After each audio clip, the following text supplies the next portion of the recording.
ආයිබෝන් අදත් මම ඔයගොල්ලෝ සාදරයෙන් පිළිගන්නවා මගේ channel එකට. ඔන්න අදත් මම ගෙනාවා අලුත්ම රෙසිපි එකක් කවුරුත් ආස කරන එකක් මම හිතනවා. දැල්ලෝ තෙල් දාගන්නේ කොහොමද කියලා. ඉතින් මේ දැල්ලෝ අපි ලොකු දැල්ලෝ මාරන් තියෙන්නේ ඒක රවුමකට කපලා අපි අරගෙන තියෙන එක තෙල් දාන්න. ඉතින් දැල්ලෝ වරු කීප ගන්නවක් ඉන්නවා. ඔයගොල්ලෝගේ රටවල සමහර ඔයගොල්ලෝ ඉන්න ප්‍රදේශවලත් ඉතින් වෙනස් වෙන පොඩි දැල්ලෝ තියෙන ලොකු එක තියෙනවා.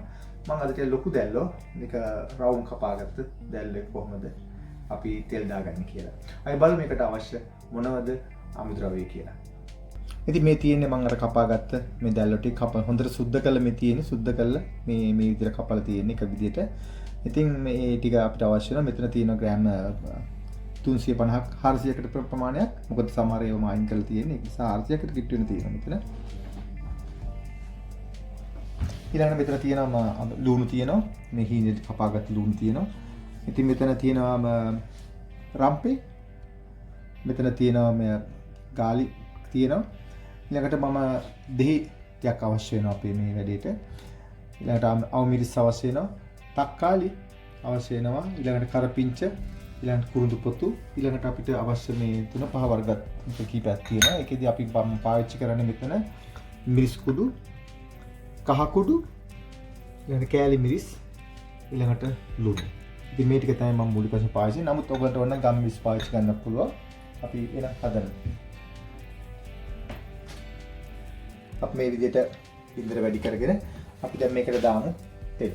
ඉතින් මෙතන අවශ්‍ය වෙන තෙල් ටේබල් ස්පූන් 3ක් විතර මේ විදිහට. ඉතින් මම මුලින්ම තාච්චිය රත් තියගෙනකොට මේක ලුණු ටික ගන්න. ඊට පස්සේ අනිත් ටිකත් අපේ මේ ටික ඔක්කොම එකතු කරන මේ විදිහට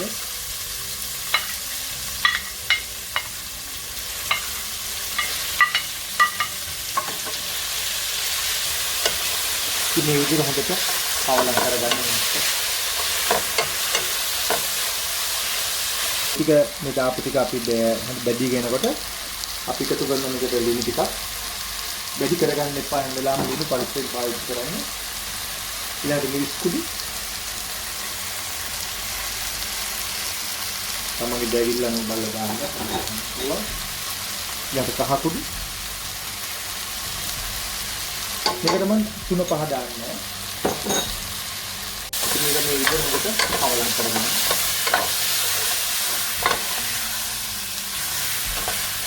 ඉතින් මේ ටික බාගෙට තැම්බින් එනකොට දැන් අපි එකතු කරනවා මගේ මේ දැල්ල ටික.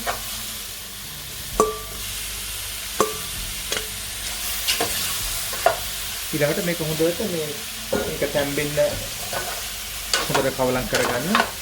ගින්දරත් මේ ගොඩක් වැඩි කරගන්න එපා ගින්දර. මට තියාගන්න මේක ගොඩක් අර වතුර ගතිය එන්න දෙන්න එපා.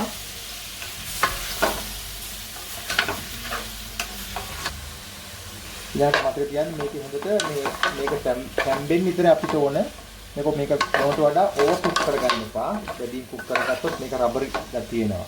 ඒ නිසා මේ පරිස්සමෙන්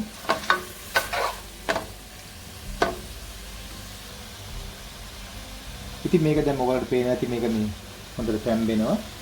හොඳ පෙනුමකුත් තියෙනවා. ඉතින් ඔයාලට ඕන නම් තව මේකට ගම් මිරිස් ටිකක් එකතු කරන්නත් පුළුවන්. කෑලි මිරිස් එකතු කරගන්න පුළුවන්. මේක මම මේක වහන්න යන්නේ නැහැ. වහුවොත් මේක වතුර මේ මතුවෙන්න ගන්නවා. මම ඒකයි මේක ඇරලම මේ විදිහටම මේක උයා ගන්නවා. ගොඩක් අය කරන්නේ මේක වහන වැහුව ගමන් වෙන්නේ මේකේ මේ වතුර උනන්න ගන්නවා. ඒතකොට මේක මට ඕනේ මේක ටික වේලෙන්න ගන්න. ඊට පස්සේ මම මේකට කෑලි මිරිස් මේ විදිහට එකතු කරනවා. හරි පෙනුමයි. මම ගම් මිරිස් මේ කෑලි ගම් මිරිස් මේ විදිහට පොඩ්ඩක් මම එකතු කරනවා. ඒක තවත් පෙනුමයි. ගොඩක් වැඩි කරගන්න එපා නැත්නම් ගොඩාක් දැවිල් වෙනවා හැම එකටම. හරි. මේක ඉන්නේ බං මම හදාගත්තා. ඉතින් ඔච්චර මේක එහා කුක් කරන්න එපා නැත්නම් මේක රබරි ගතිය එන්න ගන්නවා. ඉතින් මම දැන් ලිපනුවා ගත්තා. මම අන්තිමට මම එකතු කරනවා මේ දෙහි ඇඹුල් ටික ප්‍රමාණය මේ විදිහට. එච්චරයි.